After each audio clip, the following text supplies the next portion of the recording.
nome, agora para o nome mais inespecífico, né, que é outra dor neuropática trigeminal. O que seria isso?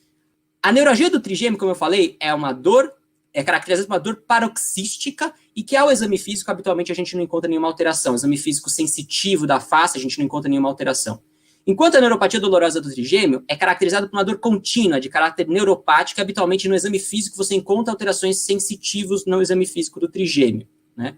Essa diferença é bastante importante entre essas duas entidades, por quê? Primeiro, do ponto de vista etiológico. Na neuralgia do trigêmeo, 85% dos casos são primários, ou seja, não tem uma etiologia secundária subjacente significativa. Enquanto na neuropatia dolorosa do trigêmeo é frequente você encontrar uma etiologia secundária que merece tratamento, merece avaliação. Outra questão é do tratamento. A neuralgia do trigêmeo, o algoritmo terapêutico que eu vou apresentar aqui, é baseado em carbamazepina, oxcarbazepina, e, em geral, a resposta terapêutica, de forma geral, acaba sendo boa. Enquanto na neuropatia dolorosa do trigêmeo, o algoritmo foge ao escopo dessa aula, é o algoritmo da dor neuropática de forma geral, e, em geral, a resposta terapêutica não é tão boa assim, né? A grande questão é que não é tudo preto no branco. Você vê na neuralgia do trigêmeo que metade apresenta uma dor persistente concomitante que pode até preceder os paroxismos dolorosos em meses. E 1/3 tem alteração somestésica objetiva ao exame físico. Enquanto na neuropatia dolorosa do trigêmeo, você pode ter paroxismos de dor junto com aquela dor contínua de base e nem sempre você identifica etiologia específica. Na neuropatia dolorosa do trigêmeo existe a forma idiopática. Então, como diferenciar? Às vezes é difícil, mas o que você precisa procurar fazer é identificar o que predomina no quadro. Predomina o paroxismo doloroso ou a dor contínua de base? Você tem alterações objetivas do exame sensitivo do trigêmeo que são bem consistentes, bem caracterizadas, ou são alterações menos consistentes, são alterações sutis que favoreceriam mais uma neuralgia do trigêmeo? Cabem aqui também outros diagnósticos fora esses dois para a neuralgia do trigêmeo. São esses os principais que são discutidos na literatura. Eu deixei em vermelho aqueles que dão mais dúvida por ter uma característica de dor mais paroxística, mas que devem ser sempre lembrados. Sempre lembrar das dores de natureza dentárias, com um diagnóstico diferencial bastante importante para a doença. Em termos de etiologia, agora, como é que a gente classifica? Se você faz uma investigação da neuralgia do trigêmeo e não encontra nenhuma causa, você chama isso de idiopática. Se você encontra uma causa, essa causa é o contato neurovascular, essa é a neuralgia do trigêmeo clássica. Se a outra causa é uma neuralgia do trigêmeo secundária. Por muito tempo, a neuralgia do trigêmeo idiopática e a forma clássica foram classificadas como neuralgia do trigêmeo primária, mas hoje em dia se divide, isso tem um ponto importante do ponto de vista terapêutico, como a gente vai ver. Como que essas etiologias se dividem? Então, metade dos pacientes tem neuralgia do trigêmeo na forma clássica, ou seja, secundária ao contato neurovascular.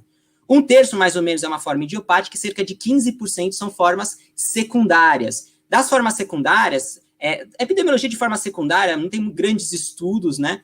Mas talvez o que seja mais frequente seja os tumores de ângulo ponto cerebelar e esclerose múltipla, talvez sejam as formas secundárias mais frequentes. O moral da história é, neuralgia do trigêmeo tem uma alta prevalência de causa secundária e, portanto, você sempre deve investigar e a investigação deve ser sempre armada, certo? Armada com o quê? Armada com ressonância magnética. Por diretriz, a ressonância deve ter reconstrução tridimensional, deve ter uma sequência T2, T1 gadolínio, TOF. O radiologista não deve ser informado do lado da dor, para que não induza o radiologista a identificar eventualmente um contato sutil, que não deve ser merecido tanta importância. E caso haja contato neurovascular, o radiologista deve informar se há ou não alterações morfológicas associadas. Por quê? Porque a associação de contato neurovascular com neuralgia do trigêmeo não é uma associação tão direta assim. De fato, quem tem neuralgia do trigêmeo tem mais contato neurovascular. No entanto, 1/3 dos pacientes que não têm neuralgia do trigêmeo tem também contato neurovascular. Um achado, portanto, de baixa, no mínimo moderada especificidade. Portanto, mais do que achar um contato neurovascular, é importante que você identifique alterações associadas a esse contato que aumenta a chance dele ser patológico. Por exemplo, se esse contato acontece próximo da origem aparente do nervo no tronco cefálico, se ele gera atrofia do nervo, se ele gera um deslocamento importante do nervo, isso aumenta muito a especificidade, como vocês podem ver, para 90%, 97%, de você ter realmente um contato que seja significativo.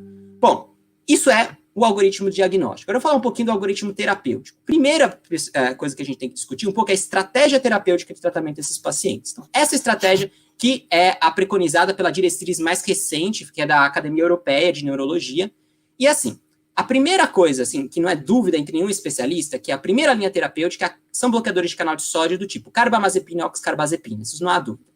Se você tem falha terapêutica, ou se você tem intolerância a essas medicações, Aí já começa uma certa discussão. A diretriz anterior, que era da Academia Americana de Neurologia, de 2008, e também um autor chamado Giorgio Cruco, que é o principal autor que publica em neurologia do trigêmeo, a principal autoridade em neurologia do trigêmeo hoje em dia, eles têm uma opinião de ser mais agressivos. Então, se você não tem uma boa resposta com carbamazepina ou oxcarbazepina, o primeiro passo seria ir já direto para a cirurgia, porque a cirurgia traria um benefício terapêutico a longo prazo muito melhor do que qualquer associação medicamentosa. Isso mora uma certa razão. Por outro lado, nem todo mundo quer, nem todo mundo pode operar, certo?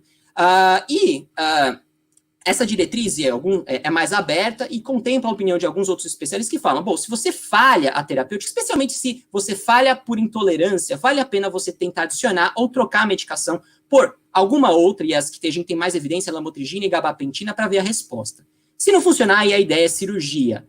Paciente que não pode operar ou que tem alguma contraindicação de operar, você pode tentar a toxina botulínica, isso é uma terapêutica que tem ganhado evidência, que tem ganhado importância agora na literatura, eu vou comentar brevemente logo mais. Mas, se não funcionar, de qualquer jeito, seria uma cirurgia. E a cirurgia depende do tipo de neurologia do trigêmeo. Se é uma forma clássica, que tem contato neurovascular, a ideia é descompressão microvascular. É a cirurgia que tem mais benefício terapêutico, mas não deixa de ser uma cirurgia de base de crânio. E, portanto, nem todo mundo tem condições de operar e nem todo mundo vai aceitar o risco da cirurgia, que não é tão grande assim, mas é muito operador dependente. A alternativa seriam técnicas ablativas, como gamma knife e a neurotomia, seja mecânica, termocoagulação por radiofrequência ou química. Se você não tem o contato neurovascular, se é uma forma idiopática, aí não tem o que descomprimir. Então, a prioridade entraria para as técnicas ablativas. Não tem grandes estudos comparando uma técnica com a outra para falar qual que seria a melhor nesse contexto, mas descompressão microvascular aqui seria desfavorecida. No entanto, a gente tem um corpo de evidência crescendo para fazer descompressão microvascular mesmo nessas situações, afastando o nervo das estruturas adjacentes, e nesses casos mesmo, nas formas idiopáticas, poderia ter um benefício interessante terapêutico, mas isso foge um pouquinho do escopo da aula. Então, é basicamente as principais medicações que a gente tem para tratar a neuralgia do trigêmeo. Basicamente, esse quadro, acho que é importante ver que o que a gente tem de evidência melhor é um nível de evidência moderado pelo GRADE, que é a carbamazepina, certo? São estudos antigos, mas que demonstram um NNT muito baixo, talvez um dos menores NNT em medicina, um NNT menor que 2 para tratamento da neuralgia do trigêmeo com carbamazepina. A oxcarbazepina, apesar de haver uma grande experiência clínica favorável ao uso de oxcarbazepina, o que justifica ela estar na primeira linha terapêutica junto com a carbamazepina, o nível de evidência é muito baixo, só tem um único estudo, um ensaio clínico, que foi publicado em um periódico não indexado e o artigo era em alemão, certo? Então, o nível de evidência é muito baixo. Lamotrigina e gabapentina, o nível também é bem baixo de evidência. A lamotrigina não tem estudo como monoterapia, tem um único trial, e ela foi uma terapia em add-on, ou seja, uma terapia associada à carbamazepina e fenitoína. E a gabapentina, a gente tem uma meta-análise de vários estudos publicados em língua chinesa, em periódicos não indexados, com uma metodologia também bastante questionável. Alguns artigos nem mencionam como eles fizeram o diagnóstico de neuralgia do trigêmeo. Ou seja, o nível de evidência, de qualquer jeito, para essas são muito baixas, mas é o melhor que a gente tem. As outras farmacoterapias comentadas na literatura, fenitoína, baclofeno, pregabalina, topiramato, levetiracetam, todas são baseadas em séries de casos clínicos, eventualmente até evidências provenientes de modelos animais, ou seja, bem baixo o nível de evidência.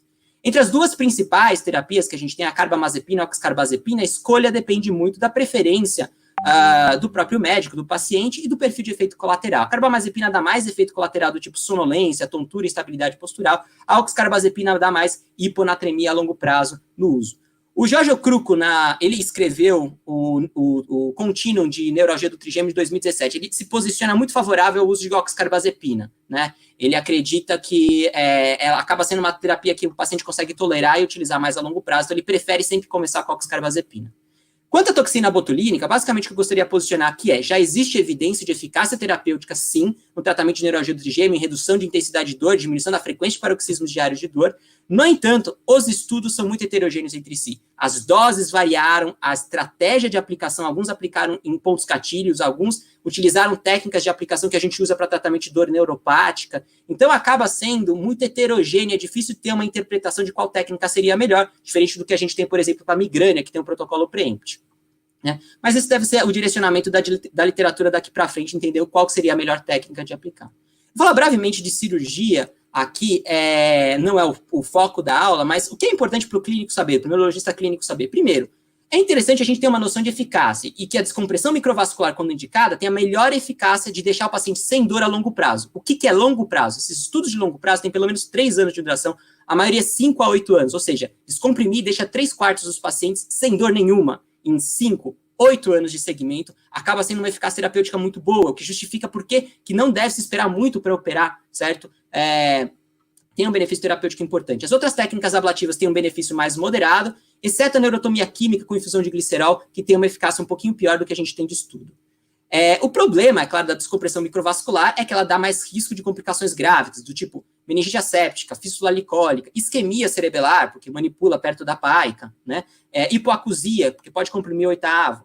Que não quer dizer, entretanto, que as formas ablativas sejam completamente desprovenientes de complicação. Uma complicação frequente é uma perda da sensibilidade mediada pelo trigêmeo no território abordado, o que pode converter futuramente numa dor neuropática que pode ser até mais refratária que a neuralgia do trigêmeo. Ou seja, mesmo as técnicas ablativas não são completamente livres de risco. Talvez a técnica ablativa com menos risco seja o Gamma Knife, mas não é uma técnica que é muito disponível na maior parte dos serviços, né?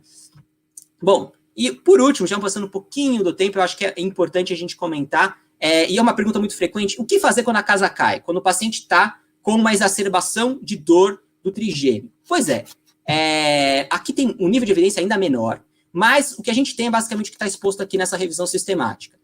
Primeiro, se o paciente tem um ponto gatilho bem definido, talvez a melhor técnica de você dar uma ponte terapêutica até você ajustar as medicações ou ir para uma cirurgia seria a anestesia local, tópica. Você pode até considerar infiltrar o ponto gatilho se o paciente tolerar, mas o nível de evidência aí já cai. Caso você não tenha uma boa resposta com isso, ou o paciente não tem um ponto gatilho um gatilho de dor bem definido, o que a gente tem de trial, o melhor trial que a gente tem é com sumatriptano subcutâneo, 6 mg, que dá uma resposta, um alívio de dor por quase um dia. É um trial pequeno, mas é um dos poucos trials que a gente tem do assunto. Se não houver melhor em 1 hora, aí você tem 2 alternativas, a fenitoína na mesma dose que a gente dá para crise epilética, ou a lidocaína numa dose que se faz 5 mg a quilo, que se corre em 1 hora. São as alternativas terapêuticas que a gente tem, né? Bom, era mais ou menos isso que eu gostaria de falar para vocês hoje. Eu acho que é uma breve overlook do que se tem da doença. Só de literatura, o que eu recomendo, além do Continuum, é essa revisão publicada na Cefalálgia e a própria diretriz da Academia Europeia de Neurologia. Esses 2 artigos são livres, esse é o QR Code para quem quiser depois pegar na internet, é livre. E vocês conseguem acessar e ler, acho bastante importante. Obrigado pela atenção, esse é meu e-mail, se alguém quiser perguntar alguma coisa, tirar dúvida, eu fico à disposição. Essa foto minha no último Congresso Brasileiro de Cefaleia, com um grupo de cefaleia do HC, do qual eu pertenço, tenho muito orgulho de pertencer. Obrigado pela atenção. Muito obrigado, Gabriel, pela sua aula, foi excelente, viu? É um tema que a gente atende a maioria dos casos, como você falou, extensionais, migrânia, mas sempre vai chegar para vocês aí na prática um caso de neuralgia do trigêmeo. Muito obrigado, Gabriel. Você vai voltar daqui a pouco para fazer os comentários, tá certo? Imagina, obrigado a vocês. Valeu, foi excelente. Vamos colocar o Márcio agora. Ei, Márcio, aquele